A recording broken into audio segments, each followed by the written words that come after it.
Erling Haaland কি আসলেই রক্তমাংসের মানুষ, নাকি ল্যাবরেটরিতে তৈরি হওয়া কোনো গোল মেশিন রোবট? মাঠে যখন ওনাকে ডিফেন্ডারদের উড়িয়ে দিয়ে বুলেটের গতিতে দৌড়াতে দেখা যায়, তখন প্রশ্নটা উঠতেই পারে। কারণ ২৫ বছর বয়সে বিশ্ব ফুটবল কাঁপানো নরওয়ের এই স্ট্রাইকারের নিজেকে হিউম্যান রোবট বানিয়ে তোলার পেছনের গল্পটা কিন্তু কোনো সিনেমার চেয়ে কম নয়।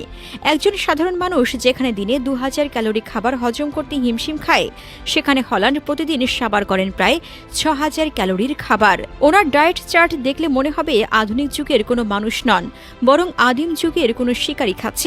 ওনার প্রতিদিনের মেনুতে থাকে গরুর হৃৎপিণ্ড, কলিজা, কাঁচা দুধ, পালং শাক আর কেল।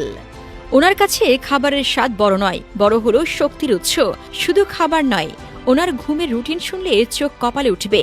প্রতিদিন নিয়ম করে ১০ থেকে ১১ ঘন্টা ঘুমান তিনি। ঘুমানোর ৩ ঘন্টা আগ থেকেই চোখে পড়েন বিশেষ কমলা রঙের ব্লু লাইট চশমা, আর রাতে ঘুমানোর পর মুখে লাগান বিশেষ টেপ, যেন মুখ বন্ধ থাকে এবং সারা রাত শুধু নাক দিয়ে পারফেক্ট অক্সিজেন ইনটেক হয়। কিশোর বয়স থেকে ৩০০ পুশ-আপ, ১০০০ সিট-আপ আর পাহাড়ের ঢাল বেয়ে স্প্রিট কাটার মতো অতিমানবীয় পরিশ্রমী ওনাকে আজকের এই অবস্থানে এনেছে। ম্যাচের পর দ্রুত ক্লান্তি দূর করতে ওনার বাড়িতেই রয়েছে কোটি টাকার অত্যাধুনিক ক্রায়োথেরাপি চেম্বার। এই আদিম খাদ্যাভ্যাস আর কঠোর নিয়মাবর্তিতাই ওনাকে বানিয়েছে আধুনিক ফুটবলের সবচেয়ে ভয়ঙ্কর টার্মিনেটর।